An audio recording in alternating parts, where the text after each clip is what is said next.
তবে কি মিসাইলের রেঞ্জ বৃদ্ধি করেই পারমাণবিক অস্ত্র তৈরির পথে হাঁটতে চলেছে ইরান?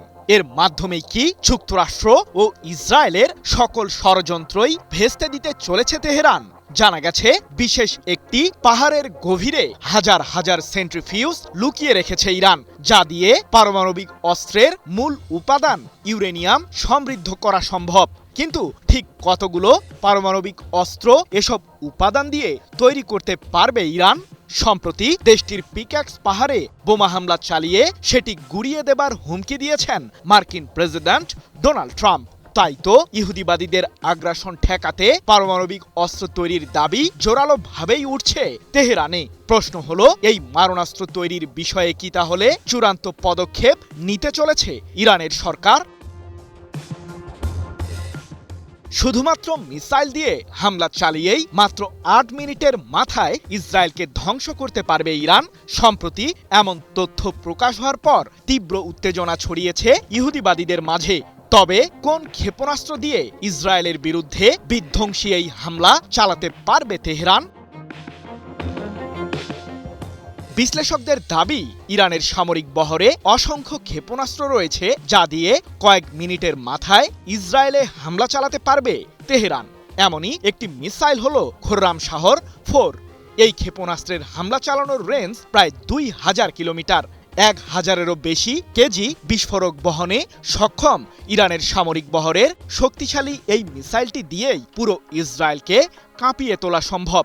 এমনকি সম্প্রতি ইসরায়েলের প্রধানমন্ত্রী বেনিয়ামিন নেতানিয়াহু দাবি করেছেন যে ইরান তৈরি করছে দূরপাল্লার শক্তিশালী আন্তঃমহাদেশীয় ব্যালিস্টিক মিসাইল বা আইসিবিএম, যা দিয়ে যুক্তরাষ্ট্রের মূল ভূখণ্ডেও হামলা চালাতে পারবে তেহরান। ইহুদিবাদী শিবিরে এমন শঙ্কার মাঝেই ইরানের কট্টরপন্থী পত্রিকাতে উঠে এসেছে চাঞ্চল্যকর তথ্য।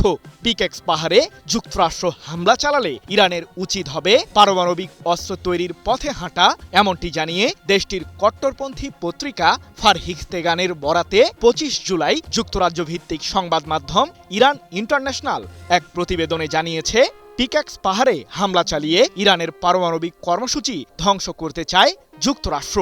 তবে মার্কিনীদের বিরুদ্ধে প্রথম পদক্ষেপ হিসেবে ইরানের উচিত হবে জাতিসংঘের সাথে করা পরমাণু নিরস্ত্রীকরণ চুক্তি এনপিটি থেকে বেরিয়ে আসা। এরপর চূড়ান্ত পর্যায়ে ইউরেনিয়াম সমৃদ্ধকরণের মাধ্যমে পারমাণবিক অস্ত্র তৈরির দিকে যাওয়া উচিত ইরানের। সেই সাথে নিজেদের সামরিক বহরে থাকা ক্ষেপণাস্ত্রের হামলা চালানোর রেঞ্জও বৃদ্ধি করতে হবে তেহরানকে।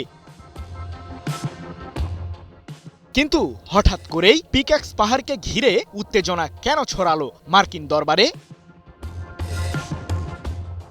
ইরানের নাতানস পারমাণবিক কেন্দ্রের কাছেই তৈরি হচ্ছে পিক্যাক্স কেন্দ্রটি, যা পাহাড়ের গভীরে থাকা অত্যন্ত সুরক্ষিত একটি ভূগর্ভস্থ এলাকা। পশ্চিমাদের দাবি, এখানেই পারমাণবিক অস্ত্র তৈরির কাজ চালাচ্ছে ইরান। তাই তো সম্প্রতি মার্কিন প্রেসিডেন্ট ট্রাম্প হুঁশিয়ার করেই বলেছেন, পিক্যাক্স পাহাড়ে থাকা ইরানের ওই পারমাণবিক কেন্দ্রে বোমাবর্ষণ করবে যুক্তরাষ্ট্র। এর আগে জাতিসংঘের পরমাণু পর্যবেক্ষক সংস্থা IAEA দাবি করেছিল যে ইরানের কাছে আছে ৬০%-এরও বেশি মাত্রার বিপুল পরিমাণ সমৃদ্ধ ইউরেনিয়াম, যা দিয়ে কমপক্ষে ১০টি পারমাণবিক অস্ত্র তৈরি করতে পারবে দেশটি। আর যুক্তরাষ্ট্র ও ইসরায়েলের গোয়েন্দাদের অনুমান, পারমাণবিক অস্ত্র তৈরিতে ব্যবহৃত হাজার হাজার সেন্ট্রিফিউজ পিক্যাক্স পাহাড়ে সরিয়ে নিয়েছে ইরান, যা দিয়ে মূলত ইউরেনিয়াম সমৃদ্ধ করার কাজ চালিয়ে যাচ্ছে দেশটি।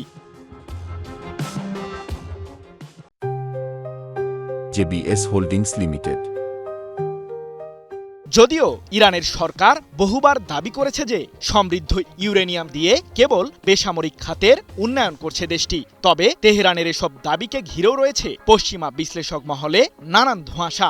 তাদের দাবি, বেসামরিক খাতের উন্নয়নের জন্য এত বিপুল পরিমাণ সমৃদ্ধ ইউরেনিয়ামের কোনো প্রয়োজন নেই। সৃজন মাহমুদ, নিউজ 24।